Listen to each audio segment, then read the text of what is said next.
Hi, friends. I hope everyone's doing well. Issa has not showed up, but I think he said he's joining. He just got delayed. So, but I think we can start. There's plenty of things to share with our friends. I hope everyone's doing well and enjoying fall. If you're part of the world that is enjoying fall this season. If you're new, my name is Omar Harami, and together with Ryan, and sometimes we have other volunteers, we help in coordinating and organizing the Kumi weekly events. The purpose of these Kumi actions or Kumi meetings is to encourage a diverse, inclusive platform that contains voices of different organizations that are working to address what is happening in Palestine and Israel today, and encouraging nonviolence. And nonviolence is the theme for this week. And we originally have had Yad Burnat, who has been leading nonviolent action from his village Bil'in since 2005. But Yad and his family has been going through a lot in the past few months. Israeli soldiers have broken into his house multiple times, unfortunately. And 3 of his kids are actually now in jail doing administrative detention. Yesterday or the day before yesterday, 2 of his sons had their administrative detention postponed for another 6 months. Administrative detention is when Israel or the Israeli army arrests Palestinian activists and keeps them in prison without giving them a reason, without accusation or having the right to appear in front of court. They say this is because of its high security reasons.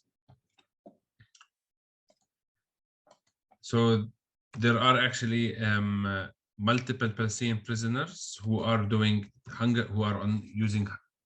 a hunger strike now to protest the Israeli administrative detention system.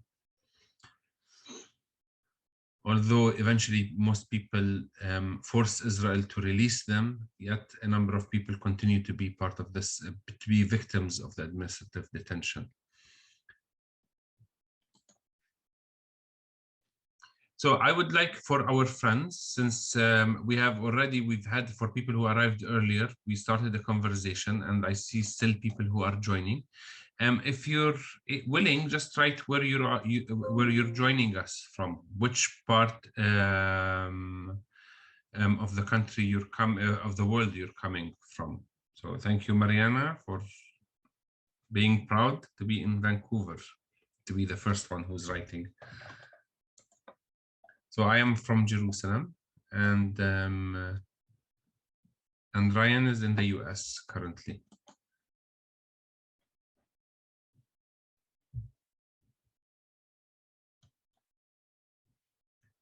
So Issa, if you are in the group, and I don't know, maybe if somebody is from Youth Against Settlements already in the meeting, just please write in the chat.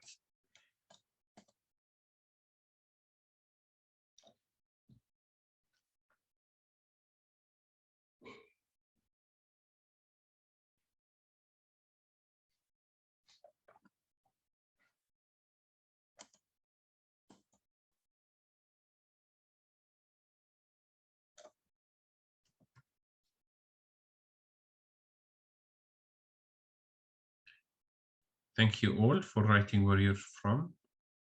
Wonderful. So many people from so many parts of the world.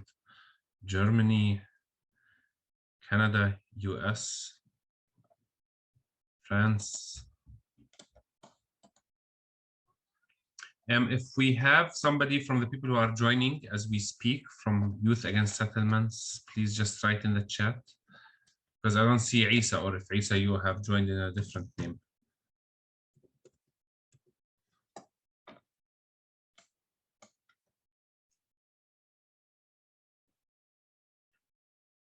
So within the theme, until I hear back from Issa, actually, Sabil, since 2008, we've had a tradition. For some of you who are aware of it, some of you might be aware of it, some of you not. Most likely not, because we really don't promote these actions that we hold on an annual basis. So almost for every year, not exactly every year, but for the majority of the years since 2008, Sabil has been conducting nonviolent actions that would challenge Christian Zionism in Jerusalem during this period of the year. Every year, there is an organization, it's called the Christian Embassy. And the brief history of the Christian Embassy started immediately after 1967. No country in the world wanted to open its embassy in Jerusalem, because East Jerusalem was an occupied city. Jerusalem was still, there wasn't a settlement, a peace settlement, or an understanding when it comes to the Palestinian-Israeli conflict, what's the status of Jerusalem. So embassies, consulates would be open either in Tel Aviv to avoid the controversial city of Jerusalem and contested city, to avoid political problems.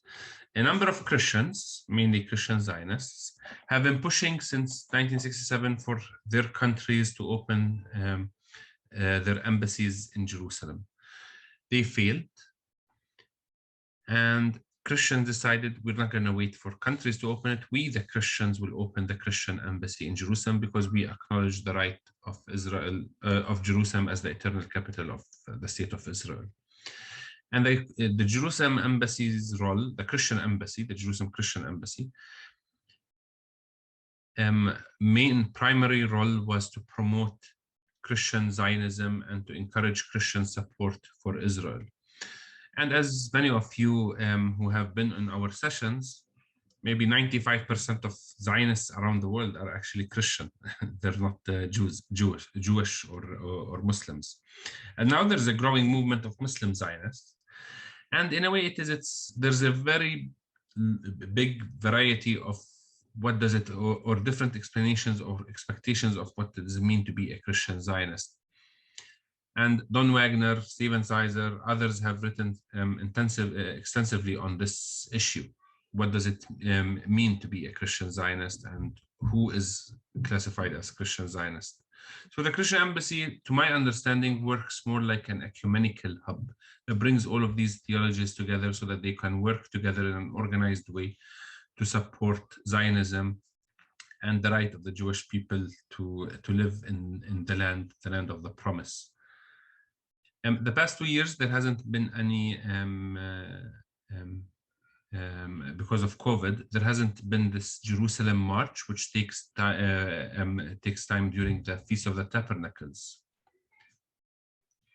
And the Christian Embassy has been organizing annual marches, bringing Christians from all around the world to the Feast of the Tabernacles, on the Feast of the Tabernacles, to march in Jerusalem to show solidarity with the state of Israel and Zionism. And since 2008, we have been doing different activities to challenge this march or to raise awareness about Palestinian Christians, the realities on the ground. The Feast of the Tabernacles. Maybe we need to have a session that speaks more about it. But you can Google it.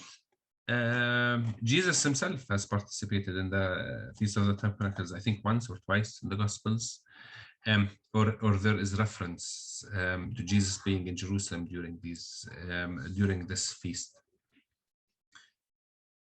But apart of this, so Sabil has been organizing events. This year, they have a very provocative theme. It says the land of the promise, or the promised land. I can't remember literally. And next Thursday, actually, on October 13th, they're marching in Jerusalem, from West Jerusalem to East Jerusalem, to show solidarity under this theme. So we thought we need to do some welcoming and hospitality as Palestinian Christians. We have a theology, and we think we provide some answers and insights, and we have a treasure of good theology, and it would be wasted if we do not share it and who is in the most need with for our theology is, I think, Christian Zionists. So actually, there's a number of people who are going to be in the country.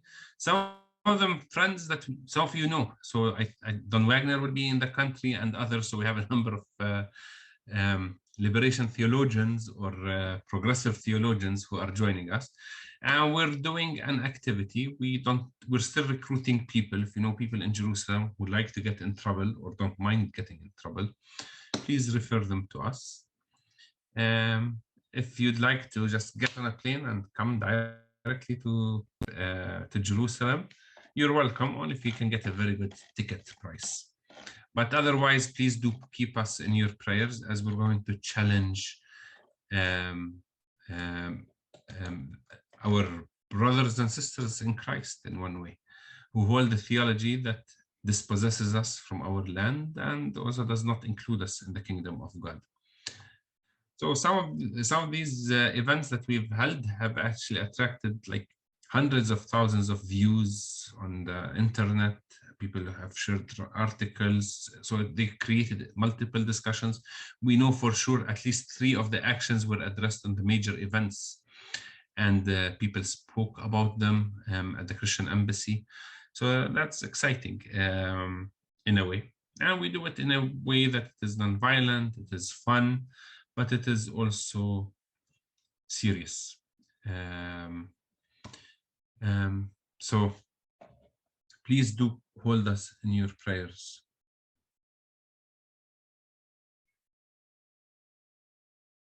So could you write out the name? Okay, so it's Iyad Burnat is the name of the person who's supposed to speak us, who was supposed to speak with us, and the one who and he's from Belain village, and who is joining us today. Hopefully, we have not lost hope. Is Issa Amr, and I'm gonna try to see if okay, he's calling me now. So. Okay, Issa, you're in the meeting. Issa? Ryan, can you unmute him? Yeah, Issa, we were... Hi, Issa. Hi. Yeah, it is, you're a special person, but we don't want you to be the special person to not show up at the Kumi meeting since 3 years. So you're in Hebron, yes? I had an electricity shortcut, so I solved it, and I was hearing you talking, and I liked the ideas you were saying. So amazing, you know. Yeah, it is. They have 15,000 people. You should send us like 2 or 3 buses from Youth Against Settlements from Hebron to join us. Yes, for sure. We will come. If you get permits. No way to get permits.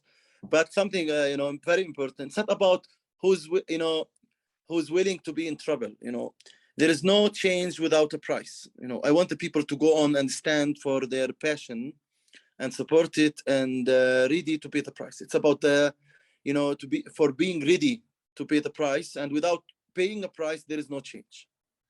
Yes, and even though the price is usually very it's a very heavy price, a costly price, and our people continue to pay it, unfortunately. But Issa, before we start, we have a tradition that we ask the speaker to introduce him or herself. So I have not introduced you. You're a good friend of mine. You're a person that we respect. Anybody who's involved with nonviolent resistance in Palestine knows Issa.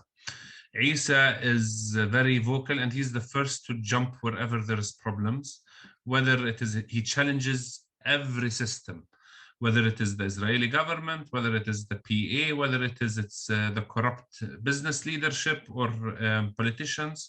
He's always challenging people, which makes you a target for many people to attack. But when it comes to non-violence, I think it's Issa is the name. But Issa, we would like you to introduce yourself in your own words. Thank you, Omar. I am very proud to be your friend, and I am very proud of what you are doing and what is Sabil doing, especially in Jerusalem and Hebron and many other cities in Palestine and outside Palestine. I think this kind of work is very important for the Palestinian struggle.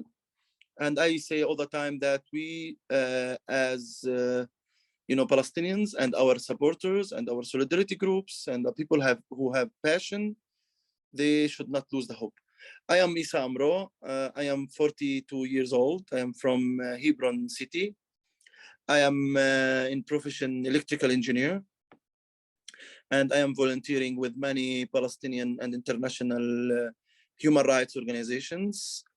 I am the founder of a Palestinian group called Youth Against Settlements, which does direct action, media, documentation, legal work and community struggle against the Israeli occupation, mainly in Hebron. Now I am working on a big campaign in Palestine and outside Palestine. It's called, we didn't pick a name yet, but we are trying to really create and establish an anti-apartheid movement in Palestine and outside Palestine. I believe that the grassroots activism make a huge change, using non-violence resistance as the only methodology to end the Israeli occupation and apartheid.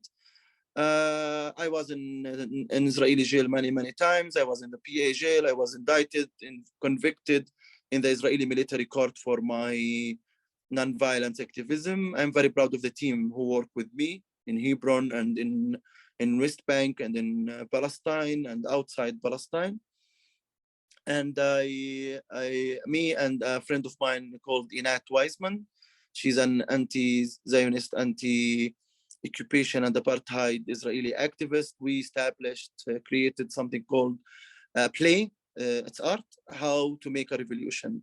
So maybe we will go around with it. We'll talk to Omar how this play will go outside Palestine. It was very successfully played in Jaffa Theater 5 times with the sold out. It was sold out play, and we'll give you more information about it later.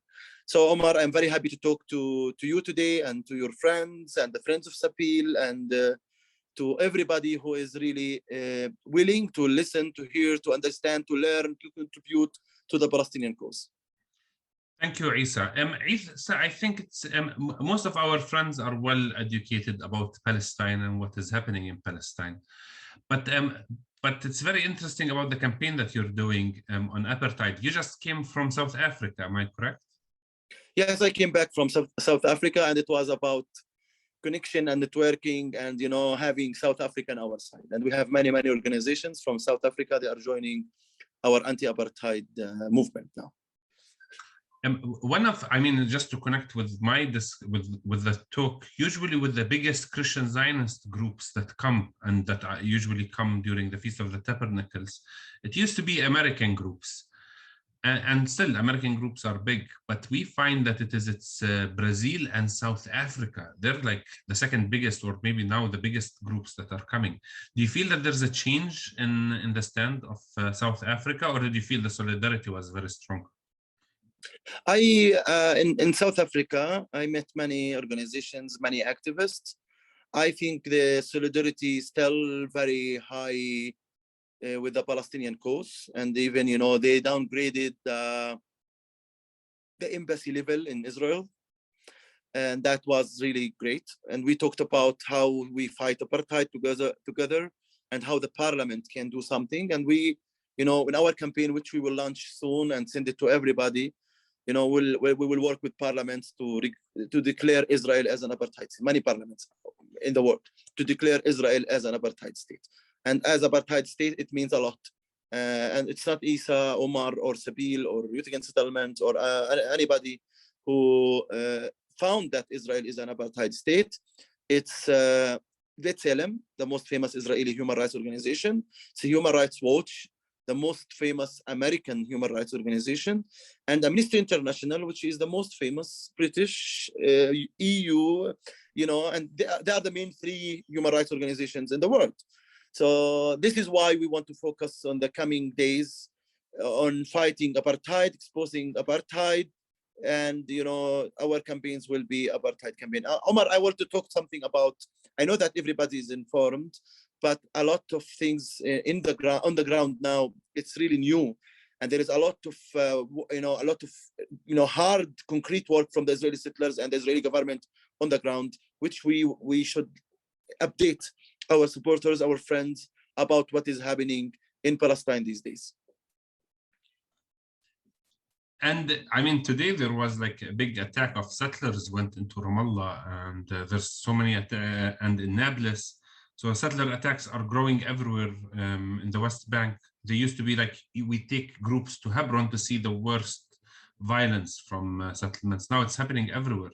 But please do give us an update, Issa, on the situation, like specifically in Hebron, because many people I know who have here have served in Hebron or know Hebron very well, but also in general in the West Bank. You started with what is happening. Now the Israeli settlers movement is growing, especially after the American State Department removed the Kahanist, who are the Kahanist. Is everybody aware what is the Kahanist? It's the Israeli most radical. Please speak out. Yeah, the Kahanists are the most Israeli radical right-wing movement.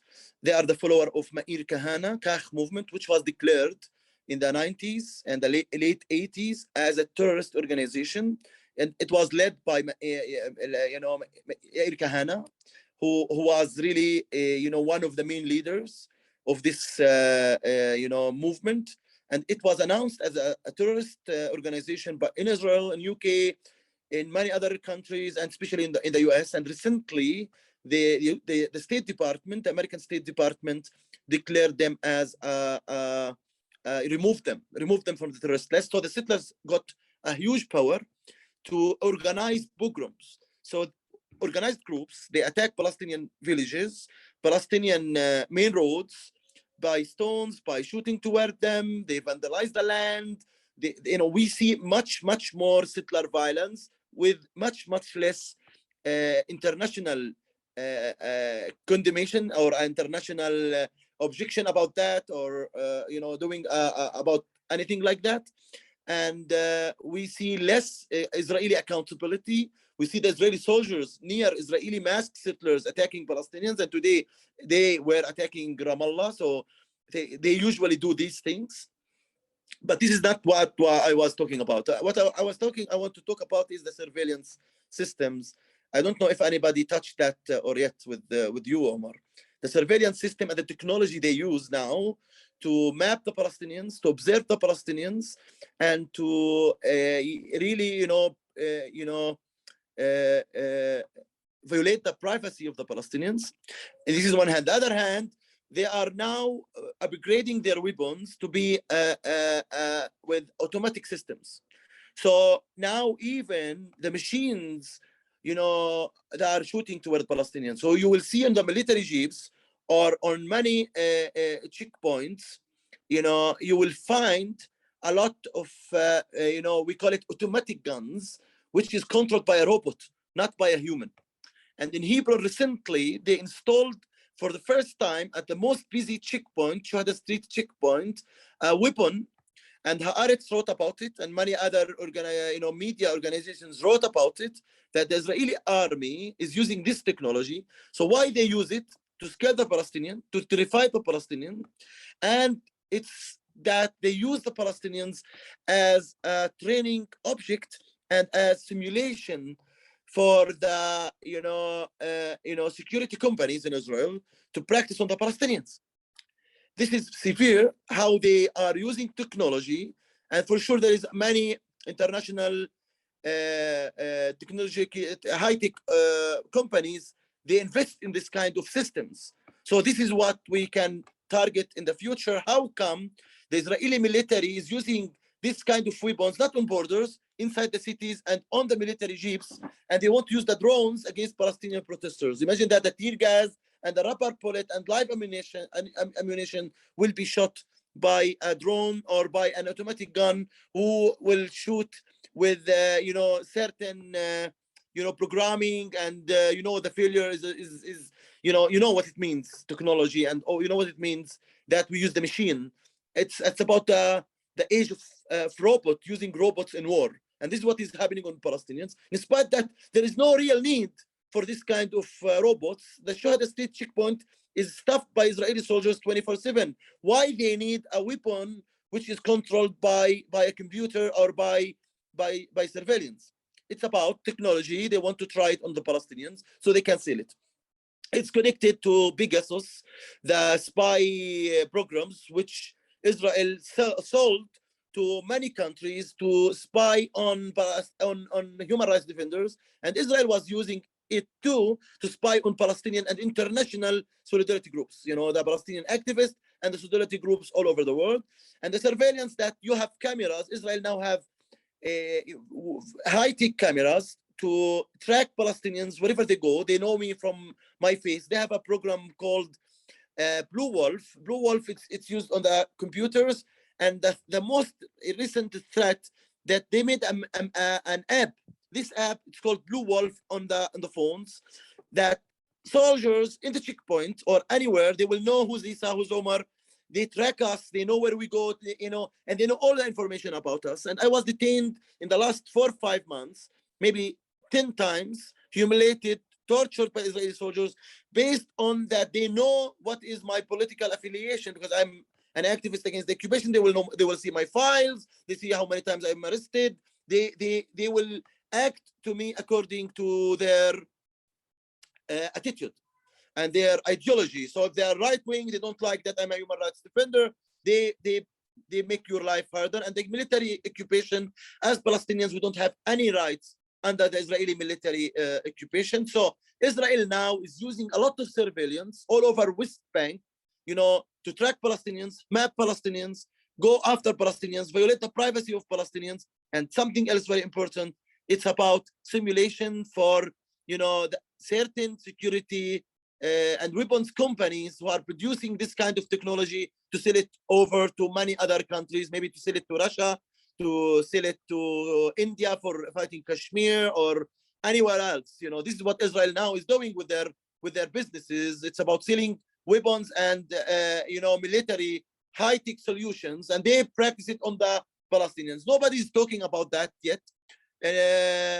Washington Post wrote about the Blue Wolf. You can find it, Blue Wolf, Washington Post on Google. You will find a lot about it. The surveillance and the weapons, these weapons, Haaretz wrote about it. You can Google it and you will find more information. And if you have more questions to me, I can add that. Something else very important in you, the settlers, they have their own surveillance systems as well. So the Israeli army, they have their own surveillance. It's in the military. Settlers, they have access in certain way by their, we call it private security guards, bitahon.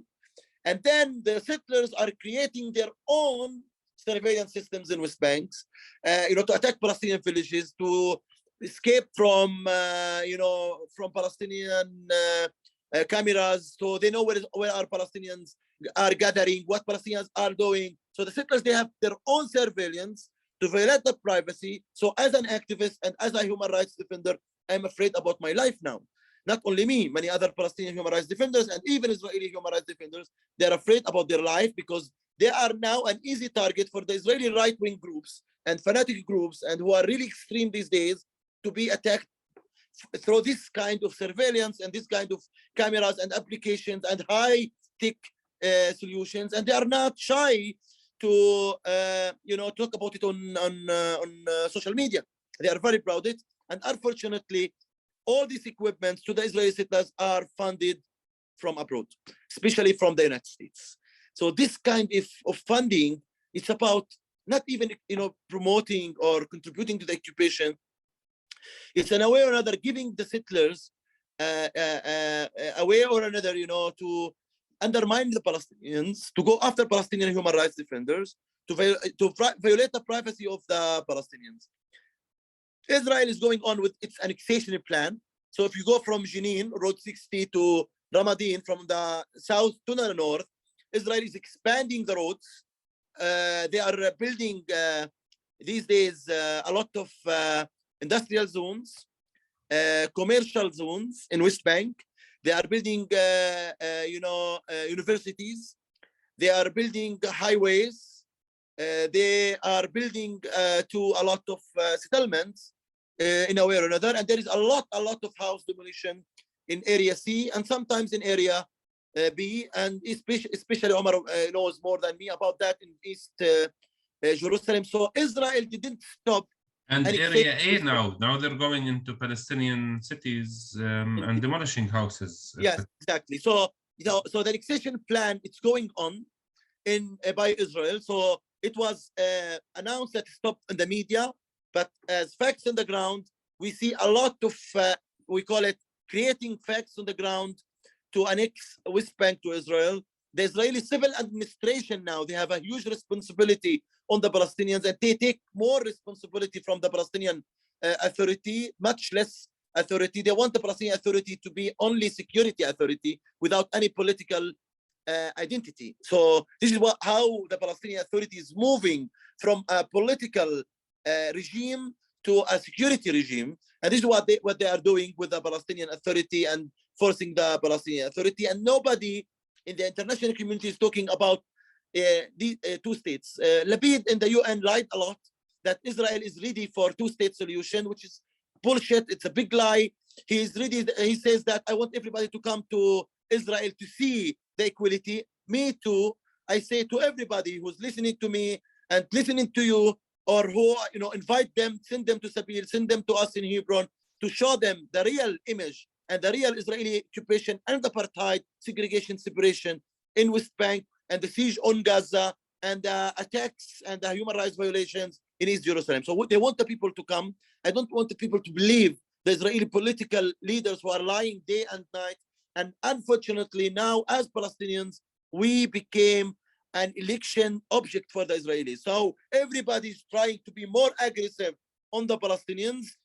Solutions, it's not part of the occupation, but complicity and making the life of the Palestinians harder, it's part of their election campaigns.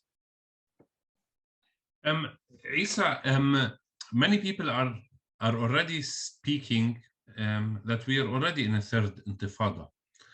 Do you think that it's what is happening on the ground with the continuous demonstrations and actions and general strikes? Are we in a third intifada or just reacting to the Israeli added harassments? Unfortunately, we are in defense, not intifada. Israel is really oppressing us more and more. Israel is really attacking and targeting Palestinians. In the same hand, Palestinians in West Bank and Gaza and East Jerusalem, they didn't give up.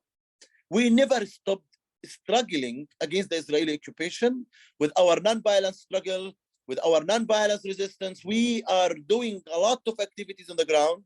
And unfortunately, the media is not talking about it. The media doesn't cover it. Not only that, something new, that the social media doesn't allow us to really promote our activities and our actions. So we have censorship from Facebook, from Instagram, from Twitter, from even TikTok. I posted a video of me talking to the Israeli soldier about my right as a Palestinian. They deleted that video. Not only me, many other Palestinians. The Palestinian content on the social media is so restricted and censored. And even Facebook just published an external evaluation about targeting the Palestinian content in last year during Gaza attack and and Sheikh Jarrah attacks and the Al-Aqsa Mosque attacks from the Israeli settlers and the Israeli army. They said, yes, we found cases of unfair treatment of the Palestinian content. So we need to focus on that, on this kind of social media, because the social media, it was very important platform for us to mobilize Palestinians and to mobilize international solidarity groups and to international support. Unfortunately, the social media these days is not giving us enough space, and it became, in a way or another, very close to the mainstream media. So on TikTok, because I know it's Twitter, Facebook, YouTube, all kinds of social media were being harassed. And even on like WhatsApp, like most of the apps, they're restricting us. But it's new. On TikTok, you were they blocked you on TikTok. I lost my first account a few months ago, and I had thousands of followers, around maybe 100,000 followers. I lost it completely without being able to appeal. And now I was even restricted in the last 2 weeks 3 times by TikTok. Yeah, I mean, it is mainstream media were not able to speak. Social media were not able to speak. To demonstrate or to do any form of nonviolence, we're also not able to do it. How can we be more creative, in your opinion, with the nonviolent resistance? Because all of the tools that we've traditionally had some access to, they're being taken away from us. Also, like Sabil, we just give up. You need to appeal everything. We stopped dealing with social media. We refer to events like this, Zoom, or other events in person, closed meetings, but it's not working with social media. What should we be using advice for Sabil or other activists? There's many activists who are on this call now. We use Telegram a lot to share information, and we make a lot of many Telegram groups, and we update our people on Telegram, and we have thousands of followers on Telegram. So we can use Telegram to really communicate and expose the Israeli occupation and apartheid. We use emails now. We try to really sometimes ask people to one-person communication. That we should be creative, Omar, and flexible all the time. We should not give up to social media or to the mainstream media. And Telegram now gives us the ability. Maybe they will maybe go after us to Telegram now, but we can go to different apps and different tactics to reach out to our own people and to the people who are let me say supporting us. But something else, we as Palestinians, we have much more restriction than our international friends. Okay.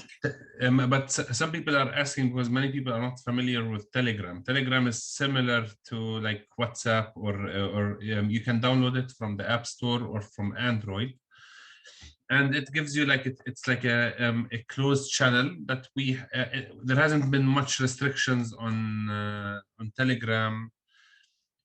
Although there are some people have been complaining, but in general, there's way less restrictions. So you should download it, and we can actually send you a channel with Issa. Can you also, if you have groups for youth against settlements or other groups that you're involved with, so that our friends can join also? I want you to follow me on social media. I'm all over Twitter, Instagram, and Facebook with and TikTok. Issa Amro, ISSA Issa Amro, and then be in touch with me. I can put you in our groups that we are updating and exposing Israeli apartheid, and even updating you about our own activities. I suggest that you follow Omar as well, and follow. I'm not active on social media, unlike Issa. I use other. But I just want to say, I mean, we'll send all of this information. If you send it, we send it to. There's a group of very close friends of Sabil, and many of them do join us on a weekly basis. So we can send all of this information in the next email. If you send it to Ryan, who sent you an email earlier. But we're also having, I mean, a part of social media and traditional media, since with the Abraham Accords and maybe a little bit before, we're having also restrictions in the Arab world, which were sometimes we were able to use their media outlets. So we're not able to speak on Palestine, and unfortunately we're having problems even within the Palestinian Authority, within the Palestinian areas. How do you see the Arab world and Palestine specifically also? Unfortunately, with Abraham Accords and with the Trump administration, who forced many Arab countries to normalize the relation with Israel, their relations, we see that, in a way or another, as Palestinians, we were sold out by a few Arab countries, but we were sold out by dictators, not by the people. The Arab world, with their, religious, all types of religious, the Christians, the Muslims, some Jews in the Arab countries, they are supporting the Palestinians without any limit. But it's about some governments, and it's dictatorship. They don't have democracies, United Arab Emirates is a dictatorship. Nobody says that it's a democracy. So in a way or another, we, the Palestinians, we try to tell our brothers and sisters, the Christians and Muslims and Jews in the Arab countries, to really put high pressure on their own governments to not normalize the relation with Israel, because it's about normalization with apartheid. It's not about Israel. It's about apartheid and occupation. We want to increase the cost of apartheid and occupation and Israeli settlements to force Israel to make peace. Because without making the occupation and apartheid costly for the occupiers, nothing will change. So this is what we are asking. And we ask our friends, be creative. Be creative with your day-to-day activities and actions, and make your support for the Palestinian struggle part of your daily routine. About the social media, Omar, we are restricted, but our friends in the United States are much less restricted. And even if Facebook or the social media violate their rights, they can sue them. But in West Bank, we don't exist. We are stateless, and we can't really sue Facebook. So we want Facebook to know that our friends all over the world are ready to sue them legally for violating our basic human rights, which is the freedom of speech and freedom of expression, which is now violated completely by the social media platforms. Omar, I want the people to be creative.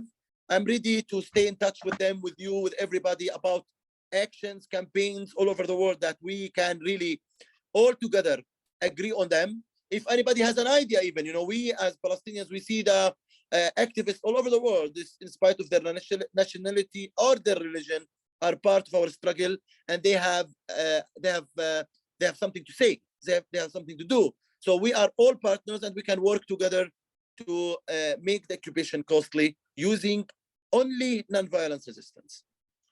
But Issa, as an activist, and you're asking for the international community to help us around the world. And we have another case study, which is Ukraine. There's international solidarity with Ukraine, who are trying to defend themselves against occupation, Russian occupation. How do you feel when you see the double standards of how one form of solidarity to one group of people and a different solidarity on the same basis of rights? I have a brother who's Ukrainian, okay? And who has a family, and with his children, he lives in Ukraine. My brother, okay, my direct brother. He lives in Ukraine since 30 years. So what I say, it's not about Ukrainian. I am very happy that the international community showing solidarity with Ukraine. But why I am sad and frustrated, we, the Palestinians, we were asking the international community to show solidarity with us and act according to the principles and morals and the international law since more than 74 years to end the Israeli occupation and apartheid and to get equality and justice and freedom for the Palestinians. And unfortunately, sometimes Issa, who's calling for non-violence resistance, Omar, who's calling for non-violence resistance, is declared and treated as a terrorist. So even non-violence resistance is not allowed for Palestinians. Resistance is not allowed. We can't do anything. We can't do BDS. We can't do armed resistance. We can't do non-violence resistance. So what we should do? In the other hand, Ukrainians, everybody, all type of resistance is considered illegitimate, and they consider every fighter as a hero, and everybody is calling to give Ukraine weapons to fight the Russians. Okay, what about Palestine? We ask as Palestinians to implement the international law and make Israel accountability for its human rights violation. We, the Palestinians, we are not allowed by many countries, and we were punished by other few countries when we said we want to go to the International Criminal Court. Russia was dismissed from the FIFA, dismissed from the World Cup, UEFA Cup, for occupying another land. What about Israel? It's the oldest occupation. Now we have pogroms. You know what it means, pogroms? Settlers attack Palestinian unarmed civilians in Area C with guns and with violent tools, organized, planned, proud of doing it, announced in the media without any accountability and without any condemnation. This is really double standards. This is really makes me feel there is something wrong with the international community, and the international community is not in the right place, and the international community should be aware of what they are doing, because we want to show solidarity with Ukraine for sure. I show solidarity with Ukraine. I'm against dictatorship of Russia and attacking the Ukrainian land, the Ukrainian people, and my brother is there. And I want the same international community to come to me to Palestine and say the Palestinians deserve full equality, freedom and justice, and accountability to Israel for violating the international law. I want the main reference for everybody, the international law. Unfortunately, we feel that Israel is beyond the international law, and many people, because of their interest, they don't really try to make Israel accountable. But the people who are here, Omar, they are the people who are already know that, and who are in our side. It's not about our side, it's about the justice side. It's about the oppressed side. Because Gandhi says, if you are neutral, when you see human rights violations, it means you are biased with the oppressors. Unfortunately, many people in the world are biased with the oppressors. And we all should work against every oppressor on earth, not only Israel, not only PA, not only Russia, any oppression, China, any oppression, Syria, Libya, Saudi Arabia, any oppression on earth against any people, women, any other minorities, it's an oppression on all of us. And we should fight it all together without any tolerance and without being, accepting the Israeli narrative, accepting the Chinese narrative, accepting the American narrative. Blinken, the State Department secretary, the American State Department secretary, was asked, why you are against Russia invading and annexing Ukrainian land to Russia? He said it's illegal according to international law.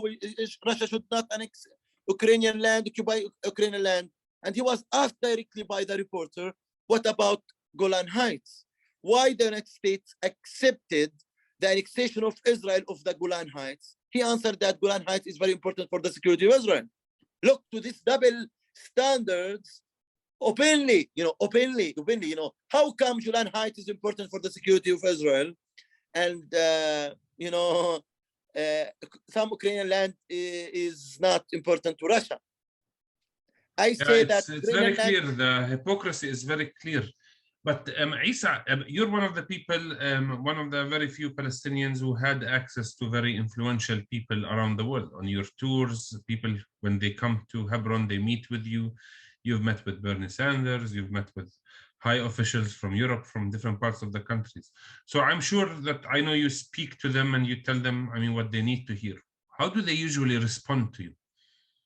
I told to Blinken these things. I met Blinken and I said to him these things. I want the United States to stop its $3.8 billion to Israel. It's a kind of contribution to my occupation. You are part of my problem, Mr. Blinken, as an American government.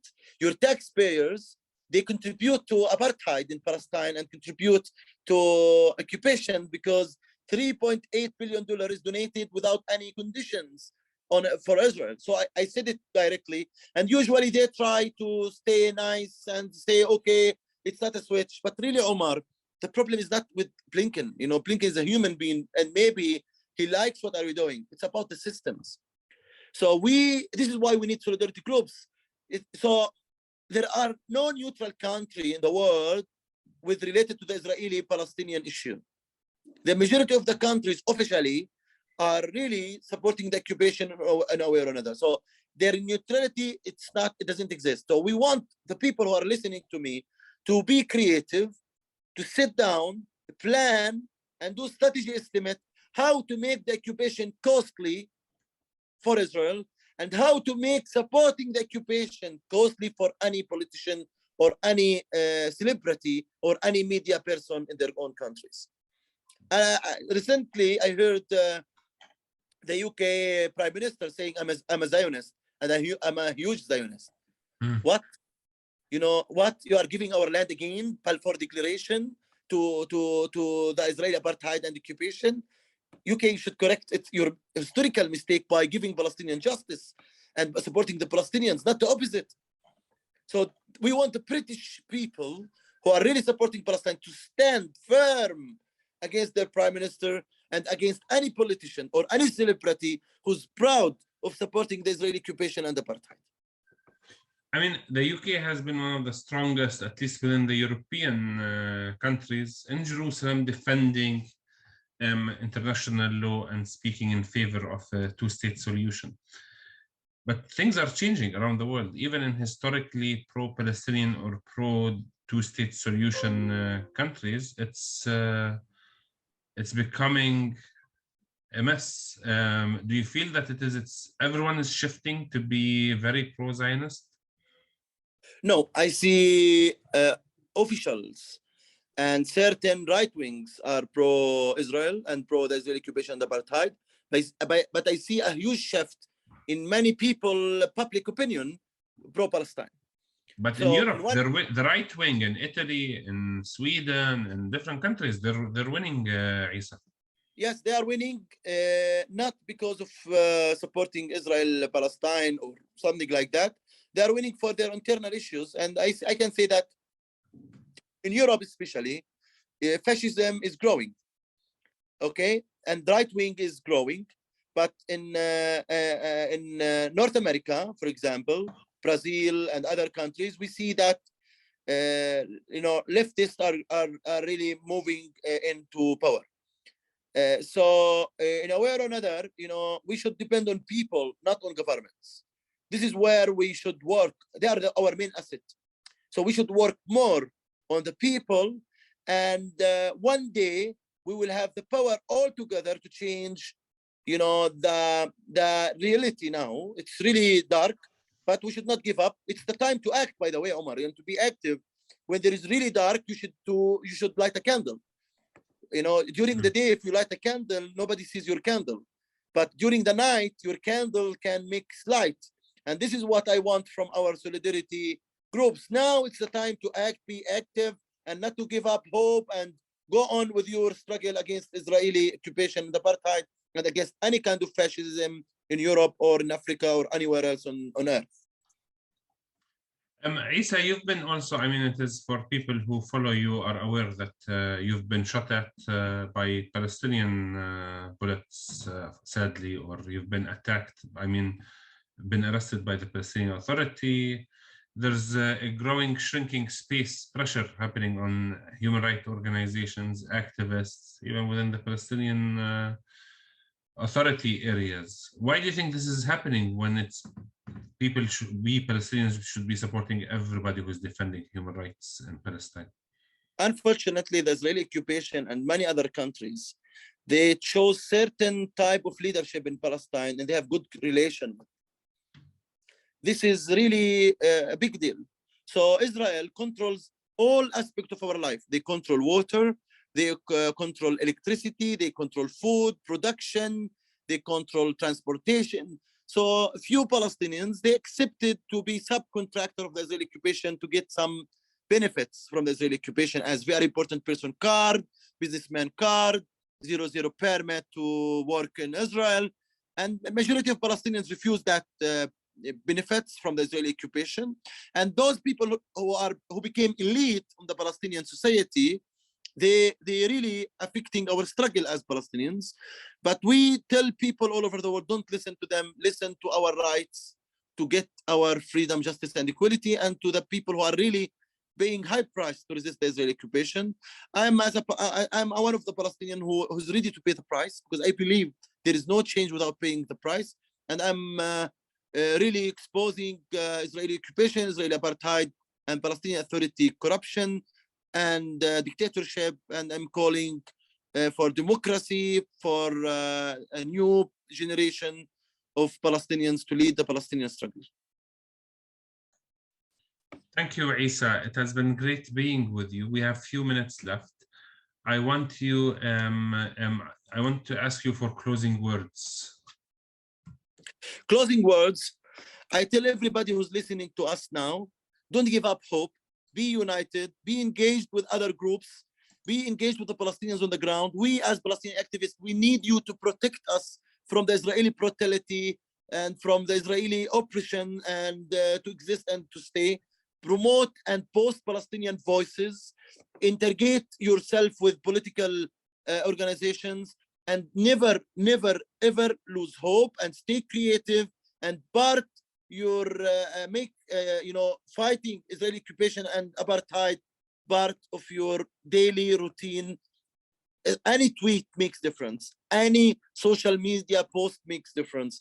Any phone call to anyone makes difference. Stay strong with us. We will tell you, me and Omar and the majority of Palestinians, we will never give up. We will stay fighting the Israeli occupation using non-violence resistance until we get our full rights according to the international standards. Thank you, Issa. It's also, Issa forgot to say, it's also fun fighting the occupation. It's not also paying a price or so on. We have a good time, no, Issa? Yes, for sure. Yes, many nice stories, many nice memories. It's also a way, if we don't engage in non-violence and in resistance, it means we forget that we are humans and we deserve better. We accept the way we're being treated. So there's lots of pride and honor in standing up for our rights. We have no other option. Thank you all for being with us in another Kumi week.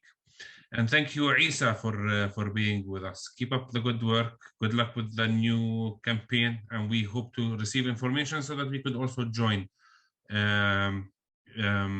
opening the eyes of the world how apartheid exists in Palestine, Israel, and how we can fight it together. Thank you all, and thank you, Issa. Okay, all the best, man. Take care.